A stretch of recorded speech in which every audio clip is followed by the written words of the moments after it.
ओम नमः शिवाय। आज हम महाशिव पुराण का 12वां दिन में हैं, जो कि हम श्री रुद्र संगीता का दूसरा भाग का 6ठा अध्याय पढ़ने जा रहे हैं। संध्या की तपस्या। ब्रह्मा जी बोले, हे महाप्रज्ञ नारद, तपस्या की विधि बताकर जब वरिष्ठ जी चले गए, तब संध्या आसन लगाकर कठोर तप शुरू करने लगी। वरिष्ठ जी द्वारा बताए गए विधान एवं मंत्र द्वारा संध्या ने भगवान शिव की आराधना करनी आरंभ कर दी। उसने अपना मन शिव भक्ति में लगा दिया और एकाग्र होकर तपस्या में मग्न हो गई। तपस्या करते करते 4 युग बीत गए। तब भगवान शिव प्रसन्न हुए और संध्या को अपने स्वरूप के दर्शन दिए, जिसका चिंतन संध्या द्वारा किया गया था। भगवान का मुख प्रसन्न था, उनके स्वरूप से शांति बरस रही थी। संध्या के मन में विचार आया कि मैं महादेव की स्तुति कैसे करूं। इसी सोच में संध्या ने नेत्र बंद कर लिए। भगवान शिव ने संध्या के हृदय में प्रवेश कर उसे दिव्य ज्ञान दिया, साथ ही दिव्य वाणी और दिव्य दृष्टि भी प्रदान की। संध्या ने प्रसन्न मन से भगवान शिव की स्तुति की। संध्या बोली, हे निराकार परम ज्ञानी लोक सृष्टा भगवान शिव, मैं आपको नमस्कार करती हूँ, जो शांत, निर्मल, निर्विकार और ज्ञान के स्रोत है, जो प्रकाश को प्रकाशित करते हैं। उन भगवान शिव को मैं प्रणाम करती हूँ, जिनका रूप अद्वितीय, श्रद्धा, माया रहित, प्रकाशमान, सच्चिदानंदमय, नित्यानंदमय, सत्य ऐश्वर्य से युक्त तथा लक्ष्मी और सुख देने वाला है। उन परमपिता परमेश्वर को मेरा नमस्कार है, जो सत्य प्रधान, ज्ञान, ध्यान योग्य, आत्मस्वरूप, सारभूत, सबको पार लगाने वाला तथा परम पवित्र है। उन प्रभु को मेरा प्रणाम है। भगवान शिव, आपका स्वरूप शुद्ध, मनोहर, रत्नमय, आभूषण से अलंकृत एवं कपूर के समान है। आपके हाथों में डमरू, रुद्राक्ष और त्रिशूल शोभा पाते हैं। आपके इस दिव्य चिन्मय सपूर्ण साकार रूप को मैं नमस्कार करती हूँ। आकाश, पृथ्वी, दिशाएं, जल, तेज और काल सभी आपके रूप में है। हे प्रभु, आप ही ब्रह्मा के रूप में जगत की सृष्टि, विष्णु के रूप में संसार का पालन करते हैं। आप ही रुद्र रूप धर कर संहार करते हैं, जिनके चरणों में पृथ्वी तथा अन्य शरीर से सारी दिशाएं, सूर्य, चंद्रमा एवं अन्य देवता प्रकट हुए हैं। जिनके नाभि से अंतरिक्ष का निर्माण हुआ है, वे ही सत ब्रह्मा तथा परम ब्रह्मा है। आपसे ही सारा जगत की उत्पत्ति हुई है, जिनके स्वरूप और गुणों का वर्णन स्वयं ब्रह्मा विष्णु भी नहीं कर सकते। भला उन त्रिलोकीनाथ भगवान शिव की स्तुति मैं कैसे कर सकती हूँ? मैं एक अज्ञानी और मूर्ख स्त्री हूँ। मैं किस तरह आपकी पूजू कि आप मुझ पर प्रसन्न हो। हे प्रभु, मैं बारंबार आपको नमस्कार करती हूँ। ब्रह्मा जी बोले, नारद, संध्या द्वारा कहे गए वचनों से भगवान शिव बहुत प्रसन्न हुए। उसकी स्तुति ने उन्हें द्रवित कर दिया। भगवान शिव बोले, हे देवी, मैं तुम्हारी तपस्या से बहुत प्रसन्न हूँ, अतः तुम्हारी जो इच्छा हो वो वर मांगे। तुम्हारी इच्छा मैं अवश्य पूर्ण करूंगा। भगवान शिव के ये वचन सुनकर संध्या खुशी से उन्हें बार बार प्रणाम करते हुए बोली, हे महेश्वर, यदि आप मुझ पर प्रसन्न होकर कोई वर देना चाहते हो और यदि मैं अपने पूर्व पापों से शुद्ध हो गई हूँ, तो हे महेश्वर, हे देवेश, आप मुझे वरदान दीजिए कि आकाश, पृथ्वी और किसी भी स्थान में रहने वाले जो भी प्राणी इस संसार में जन्म ले, वो जन्म लेते ही पृथ्वी और किसी भी स्थान में जन्म लेते ही काम भाव से युक्त ना हो जाए। हे प्रभु, मेरे पति भी सहृदय और मित्र के समान हो और अधिक कामी ना हो। उनके अलावा जो भी मनुष्य मुझे सकाम भाव से देखे, वो पुरुषत्वहीन अर्थात नपुंसक हो जाए। हे प्रभु, मुझे ये वरदान भी दीजिए कि मेरे समान विख्यात और परम तपस्वी ने तीनों लोक में और कोई ना हो।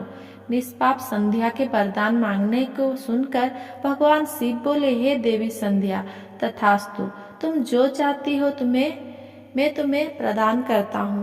प्राणियों के जीवन में अब 4 अवस्थाएं होंगी। पहली शैशव अवस्था, दूसरी कौमार्यावस्था, तीसरा यौवनावस्था और चौथी वृद्धावस्था। तीसरी अवस्था अर्थात यौवनावस्था में ही मनुष्य सकाम होगा। कहीं कहीं दूसरी अवस्था के अंत में भी प्राणी सकाम हो सकते हैं। तुम्हारी तपस्या से प्रसन्न होकर ही मैंने यह मर्यादा निर्धारित की है। तुम परम सती होगी और तुम्हारे पति के अतिरिक्त जो भी मनुष्य तुम्हें सकाम भाव से देखेगा वो तुरंत पुरुषत्वहीन हो जाएगा। तुम्हारा पति महान तपस्वी होगा जो कि 7 कल्पों तक जीवित रहेगा। इस प्रकार मैंने तुम्हारे द्वारा मांगे गए दोनों वरदान तुम्हें प्रदान कर दिए हैं। अब मैं तुम्हें तुम्हारी प्रतिज्ञा को पूर्ण करने का साधन बताता हूँ। तुमने अग्नि में अपने शरीर त्यागने की प्रतिज्ञा की थी। मुनिवर, मेधातिथि का एक यज्ञ चल रहा है जो कि 12 वर्षों तक चलेगा। उसमें अग्नि बड़े जोरों से जल रही है। तुम उसी अग्नि में अपना शरीर त्याग दो। चंद्रभागा नदी के तट पर ही तपस्वियों का आश्रम है जहाँ महायज्ञ हो रहा है। तुम उसी अग्नि से प्रकट होकर मेघातिथि की पुत्री होगी। अपने मन में जिस पुरुष की इच्छा करके तुम शरीर त्यागोगी वही पुरुष तुम्हें पति रूप में प्राप्त होगा। संध्या, जब तुम इस पर्वत पर तपस्या कर रही थी तब त्रेता युग में प्रजापति दक्ष की बहुत सी कन्याएं हुई। उनमें से 27 कन्याओं का विवाह उन्होंने चंद्रमा से कर दिया। चंद्रमा उन लोग सबको छोड़कर केवल रोहिणी से प्रेम करते थे। तब दक्ष ने क्रोधित होकर उन्हें शाप दे दिया। चंद्रमा को शाप से मुक्त कराने के लिए उन्होंने चंद्रभागा नदी की रचना की। उसी समय मेघातिथि यहाँ उपस्थित हुए थे। उनके समान कोई तपस्वी ना होगा। उन्हीं का ज्योतिष्ठम नामक यज्ञ चल रहा है जिसमें अग्निदेव प्रज्वलित है। तुम उसी आग में अपना शरीर डालकर पवित्र हो जाओ और अपनी प्रतिज्ञा पूरी करो। इस प्रकार उपदेश देकर भगवान शिव वहां से अंतर्ध्यान हो गए। 7वां अध्याय, संध्या की आत्माहुति। ब्रह्मा जी कहते हैं, नारद, जब भगवान शिव देवी संध्या को वरदान देकर वहां से अंतर्ध्यान हो गए तब संध्या उस स्थान पर गई जहाँ पर मुनि मेधातिथि यज्ञ कर रहे थे। उन्होंने अपने हृदय में तेजस्वी ब्रह्मचारी वरिष्ठ जी का स्मरण किया तथा उन्हीं को पति रूप में पाने की इच्छा लेकर संध्या महायज्ञ की प्रज्वलित अग्नि में कूद गई। अग्नि में इसका शरीर जलकर सूर्य मंडल में प्रवेश कर गया। तब सूर्य ने पितरों और देवताओं की तृप्ति के लिए उसे 2 भागों में बांटकर रथ में स्थापित कर दिया। उसके शरीर का ऊपरी भाग प्रातः संध्या हुआ और शेष भाग सायं संध्या हुआ। सायं संध्या से पितरों को संतुष्टि मिलती है। सूर्योदय से पूर्व जब आकाश में लाली छाई होती है अर्थात अरुणोदय होता है उस समय देवताओं का पूजन करें। जिस समय लाल कमल के समान सूर्यास्त होता है अर्थात डूबता है उस समय पितरों का पूजन करना चाहिए। भगवान शिव ने संध्या के प्राणों को दिव्य शरीर प्रदान कर दिया। जब मेधातिथि मुनि का यज्ञ समाप्त हुआ तब उन्होंने एक कन्या को जिसकी कांति सोने के समान थी अग्नि में पड़े देखा।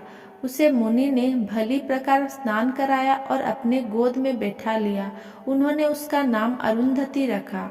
यज्ञ के निर्विघ्न समाप्त होने और पुत्री प्राप्त होने के कारण मेघातिथि मुनि बहुत प्रसन्न थे। उन्होंने अरुंधति का पालन आश्रम में ही किया। वो धीरे धीरे उसी चंद्रभागा नदी के तट पर रहते हुए बड़ी होने लगी। जब वो विवाह यज्ञ हुई तो त्रिदेव ब्रह्मा, विष्णु और महेश ने मेधा मुनि से बात कर उसका विवाह मुनि वरिष्ठ से करा दिया। मुनि मेघातिथि की पुत्री महासाध्वी अरुंधति अति पवित्रता थी। वो मुनि वरिष्ठ को पति रूप में पाकर बहुत प्रसन्न थी। वो उनके साथ रमण करने लगी। उससे शक्ति आदि शुभ एवं श्रेष्ठ पुत्र उत्पन्न हुए। हे नारद, इस प्रकार मैंने तुम्हें परम पवित्र देवी संध्या का चरित्र सुनाया है यह समस्त अभिष्ट फल को देने वाला है। ये परम पावन और दिव्य है। जो स्त्री पुरुष इस शुभ व्रत का पालन करते हैं उनकी सभी कामनाएं पूरी होती है। 8वां अध्याय, काम की हार। सूत जी बोले, हे ऋषियों, जब इस प्रकार प्रजापति ब्रह्मा जी ने कहा तब उनके वचनों को सुनकर नारद जी आनंदित होकर बोले, हे ब्रह्मांड, मैं आपको बहुत धन्यवाद देता हूँ कि आपने इस दिव्य कथा को मुझे सुनाया है। प्रभु, अब मुझे संध्या के विषय में और बताइए कि विवाह के बाद उन्होंने क्या किया, क्या उन्होंने दोबारा तप किया या नहीं। सूत जी बोले, इस प्रकार नारद जी ने ब्रह्मा जी से पूछा। उन्होंने ये भी पूछा कि जब कामदेव रति के साथ विवाह करके वहां से चल गए और दक्ष आदि सभी मुनि वहां से चल गए, संध्या भी तपस्या के लिए वहां से चली गई, तब वहां पर क्या हुआ। ब्रह्मा जी बोले, हे श्रेष्ठ नारद, तुम भगवान शिव के परम भक्त हो, तुम उनकी लीला को अच्छी प्रकार जानते हो। पूर्व काल में जब मैं मोह में फंस गया तब भगवान शिव ने मेरा मजाक उड़ाया, तब मुझे बड़ा दुख हुआ। मैं भगवान शिव से ईर्ष्या करने लगा। मैं दक्ष मुनि के यहाँ गया, देवी रति और कामदेव भी वहीं थे। मैंने उन्हें बताया कि शिव जी ने किस प्रकार मेरा मजाक उड़ाया था। मैंने पुत्रों से कहा कि तुम ऐसा प्रयत्न करो जिससे महादेव शिव किसी कमनीय कांति वाली स्त्री से विवाह कर ले। मैंने प्रभु शिव को मोहित करने के लिए कामदेव और रति को तैयार किया। कामदेव ने मेरी आज्ञा को मान लिया। कामदेव बोले, हे ब्रह्मा जी, मेरे अस्त्र तो सुंदर स्त्री ही है, अतः अब भगवान शिव के लिए किसी परम सुंदरी की सृष्टि कीजिए। ये सुनकर मैं चिंता में पड़ गया। मेरी तेज सांसों से पुष्पों से सजे बसंत का आरंभ हुआ। बसंत और मलयानल ने कामदेव की सहायता की। इनके साथ कामदेव ने शिव जी को मोहने की चेष्टा की, पर सफल नहीं हुए। मैंने मरुतगणों के साथ पुनः उन्हें शिव जी के पास भेजा। बहुत प्रयत्न करने पर भी वे केवल सफल नहीं हो पाए। अतः मैंने बसंत आदि सहचरों सहित रति को साथ लेकर शिव जी को मोहित करने को कहा। फिर कामदेव प्रसन्नता से रति और अन्य सहायकों के साथ शिव जी के स्थान को चले गए। 9वां अध्याय, ब्रह्मा का शिव विवाह हेतु प्रयत्न।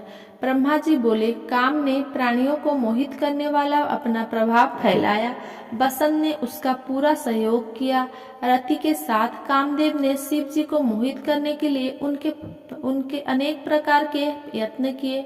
इसके फलस्वरूप सभी जीव और प्राणी मोहित हो गए। जड़ चेतन समस्त सृष्टि काम के बस में होकर अपनी मर्यादाओं को भूल गई। संयम का व्रत पालन करने वाले ऋषि मुनि अपने कृत्यों पर पश्चाताप करते हुए आश्चर्यचकित थे कि उन्होंने कैसे अपने व्रत को तोड़ दिया, परंतु भगवान शिव पर उनका बस नहीं चल सका। कामदेव के सभी प्रयत्न व्यर्थ हो गए। तब कामदेव निराश हो गए और मेरे पास आए और मुझे प्रणाम करके बोले, हे भगवान, मैं इतना शक्तिशाली नहीं हूँ जो शिव जी को मोह सकूं। ये बात सुनकर मैं चिंता में डूब गया। उसी समय मेरे सांस लेने से बहुत से भयंकर गण प्रकट हो गए, जो अनेक वाद्य यंत्र को जोर जोर से बजाने लगे और मारो मारो की आवाज करने लगे। ऐसी अवस्था देखकर कामदेव ने अनेक विषय में मुझसे प्रश्न किया। तब मैंने उन गणों को मार नाम प्रदान कर उन्हें कामदेव को सौंप दिया और बताया कि ये सदा तुम्हारे बस में रहेंगे। तुम्हारी सहायता के लिए ही इनका जन्म हुआ है। ये सुनकर रति और कामदेव बहुत प्रसन्न हुए। काम ने कहा, प्रभु, मैं आपकी आज्ञा के अनुसार पुनः शिव जी को मोहित करने के लिए जाऊंगा, परंतु मुझे ये लगता है कि मैं उन्हें मोहने के में सफल नहीं हो पाऊंगा। साथ ही मुझे इस बात का भी डर है कि कहीं वे आपके शाप के अनुसार मुझे भस्म ना कर दें। ये कहकर कामदेव रति, बसंत और अपने मारगणों को साथ लेकर पुनः शिवधाम को चले गए। कामदेव ने शिव जी को मोहित करने के लिए बहुत से उपाय किए, परंतु वे परमात्मा शिव को मोहित करने में सफल ना हो सके। फिर कामदेव वहां से वापस आ गए और मुझे अपने असफल होने की सूचना दी। मुझसे कामदेव कहने लगे कि ब्रह्मांड आप ही शिव जी को मोह में डालने का उपाय करें, मेरे लिए उन्हें मोहना संभव नहीं है। 10वां अध्याय ब्रह्मा विष्णु विवाद। ब्रह्मा विष्णु संवाद। ब्रह्मा जी बोले, नारद, काम के चले जाने पर श्री महादेव जी को मोहित करने का मेरा अहंकार गिरकर चूर चूर हो गया, परंतु मेरे मन में वही चलता रहा कि ऐसा क्या करूं जिससे महात्मा शिव जी स्त्री ग्रहण कर ले। ये सोचते सोचते मुझे विष्णु जी का स्मरण हुआ। उन्हें याद करते ही पीताम्बरधारी श्रीहरि विष्णु मेरे सामने प्रकट हो गए। मैंने उनकी प्रसन्नता के लिए उनकी बहुत स्तुति की। तब विष्णु जी मुझसे पूछने लगे कि मैंने उनका स्मरण किस उद्देश्य से किया था। यदि तुम्हें कोई दुख या कष्ट है तो कृपया मुझे बताओ, मैं उस दुख को मिटा दूंगा। तब मैंने उनसे कहा, हे केशव, यदि भगवान शिव किसी तरह पत्नी ग्रहण कर ले अर्थात विवाह कर ले तो मेरे सभी दुख दूर हो जाएंगे, मैं पुनः सुखी हो जाऊंगा।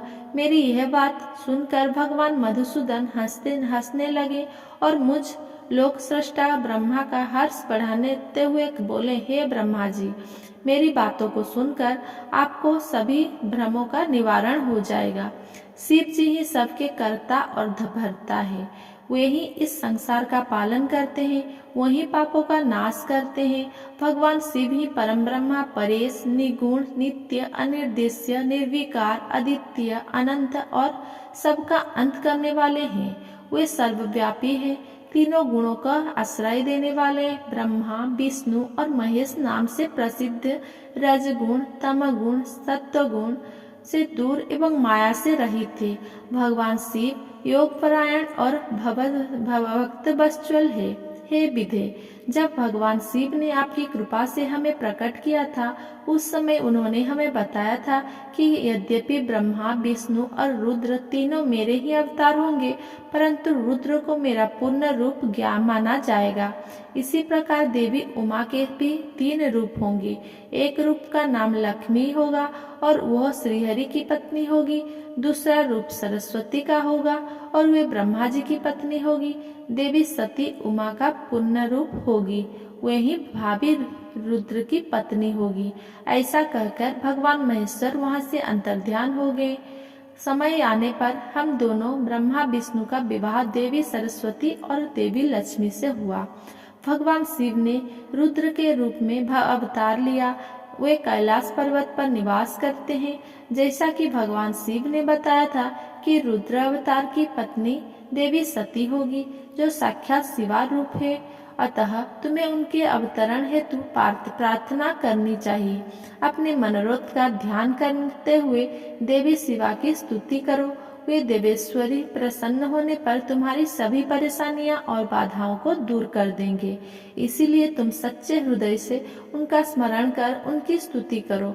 यदि शिवा प्रसन्न हो जाएगी तो वे पृथ्वी पर अवतरित होगी। वे इस लोक में किसी मनुष्य की पुत्री बनकर मानव शरीर धारण करेगी।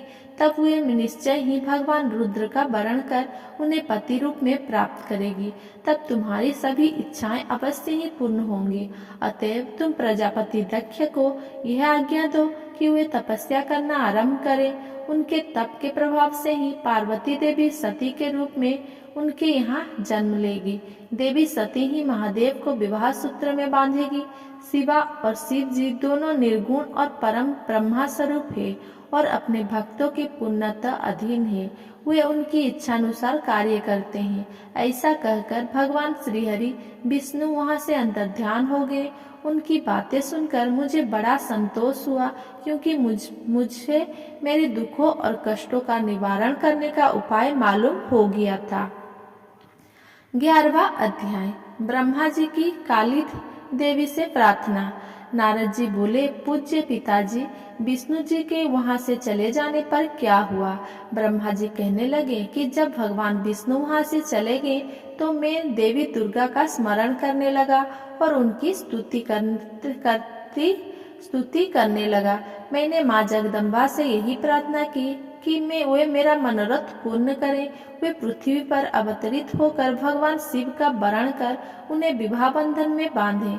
मेरी अनन्य भक्ति स्तुति से प्रसन्न हो योगनिद्रा चामुंडा मेरे सामने प्रकट हुई।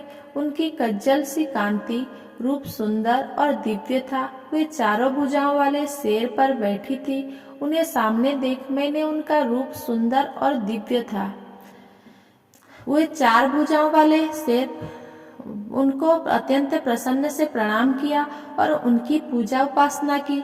तब मैंने उन्हें बताया कि देवी भगवान शिव रुद्र रूप में कैलाश पर्वत पर निवास कर रहे हैं। वे समाधि लगाकर तपस्या में लीन है। वे पूर्ण योगी है। भगवान रुद्र ब्रह्मचारी है और वे गृहस्थ जीवन में प्रवेश नहीं करना चाहते। वे विवाह नहीं करना चाहते। अतः आप उन्हें मोहित कर उनकी पत्नी बनाना स्वीकार करें। हे देवी, स्त्री के कारण ही भगवान शिव ने मेरा मजाक उड़ाया है और मेरी निंदा की है। इसीलिए मैं भी उन्हीं स्त्री के लिए आसक्त देखना चाहता हूँ। देवी, आपके अलावा कोई भी इतना शक्तिशाली नहीं है कि वो भगवान शंकर को मुंह में डाले। मेरा आपसे अनुरोध है कि आप प्रजापति दक्ष के यहाँ उनकी कन्या के रूप में जन्म ले और भगवान शिव का वरण कर उन्हें गृहस्थ आश्रम में प्रवेश कराएं। देवी चामुंडा बोली, हे ब्रह्मा, भगवान शिव तो परम योगी है। भला उनको मोहित करके तुम्हें क्या लाभ होगा? इसके लिए तुम मुझसे क्या चाहते हो? मैं तो हमेशा से ही उनकी दासी हूँ। उन्होंने अपनी भक्तों का उद्धार करने के लिए ही रुद्र अवतार धारण किया है। यह कहकर वे शिव जी का स्मरण करने लगी। फिर वे कहने लगी कि यह तो सच है कि कोई भगवान शिव को मोहमाया में के बंधन में नहीं बांध सकता। इस संसार में कोई भी शिव जी को मोहित नहीं कर सकता। मुझ में भी इतनी शक्ति नहीं है कि उन्हें उनके कर्तव्य पथ से विमुख कर सकूं। फिर भी आपकी प्रार्थना से प्रसन्न होकर मैं इसका प्रयत्न करूंगी, जिससे भगवान शिव मोहित होकर विवाह कर ले। मैं सती रूप धारण कर पृथ्वी पर अवतरित होंगी। यह कहकर देवी वहां से अंतर्ध्यान हो गई। 12वां अध्याय, दक्ष की तपस्या। नारद जी ने पूछा, हे ब्रह्मा जी, उत्तम व्रत का पालन करने वाले प्रजापति दक्ष ने तपस्या करके देवी से कौन सा वरदान प्राप्त किया और वे किस प्रकार दक्ष की कन्या के रूप में जन्मे? ब्रह्मा जी बोले, हे नारद, मेरी आज्ञा पाकर प्रजापति दक्ष क्षीर सागर के उत्तरी तट पर चले गए। वे उसी तट पर बैठकर देवी उमा को अपनी पुत्री के रूप में प्राप्त करने के लिए उन्हें हृदय से स्मरण करते हुए तपस्या करने लगे। मन को एकाग्र कर प्रजापति दक्ष दृढ़ता से कठोर व्रत का पालन करने लगे। उन्होंने 3000 दिव्य वर्षों तक घोर तपस्या की। वे केवल जल और हवा ही ग्रहण करते थे। तत्पश्चात देवी जगदम्बा ने उन्हें प्रत्यक्ष दर्शन दिए। कालिका देवी अपने सिंह पर विराजमान थी। उनकी श्यामल कांति और मुख अत्यंत मोहक था। उनकी 4 भुजाएं थी। वे एक हाथ में बरद, दूसरे में अभय, तीसरे में नीलकमल और चौथे हाथ में खड्ग धारण किए हुए थे। उनके दोनों नेत्र लाल थे और केश लंबे और खुले हुए थे। देवी का स्वरूप बहुत ही मनोहरी था। उत्तम आभा से प्रकाशित देवी को दक्ष और उनकी पत्नी ने श्रद्धा पूर्वक नमस्कार किया।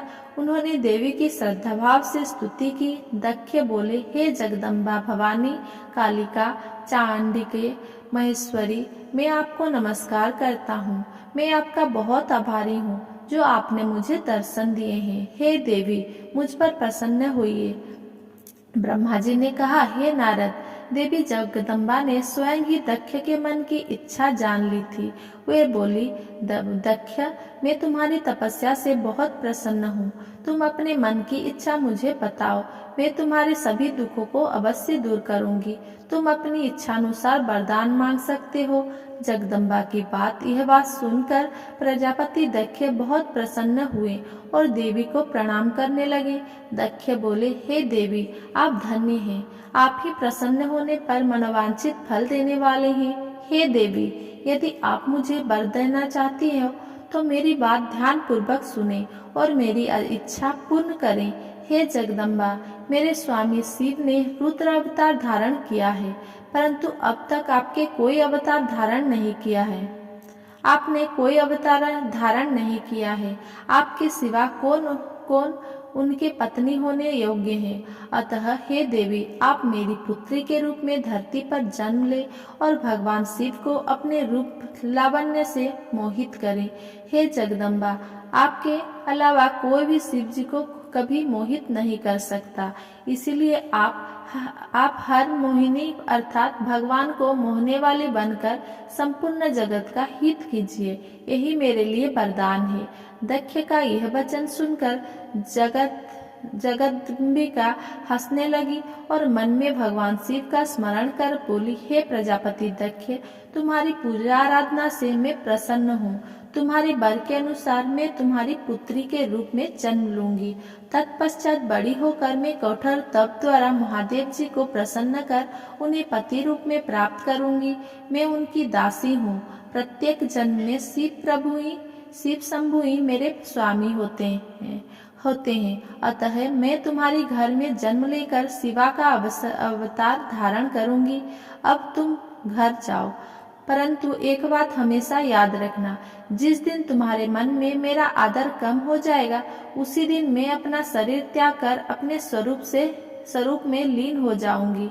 ये कहकर देवी जगदम्बिका वहां से अंतर्ध्यान हो गई तथा प्रजापति दक्ष सुखी मन से घर लौट गए। अगर मेरा ये वीडियो आपको पसंद आया हो तो मेरा ये वीडियो को लाइक, कमेंट, शेयर करें और मेरे चैनल को सब्सक्राइब करें। धन्यवाद।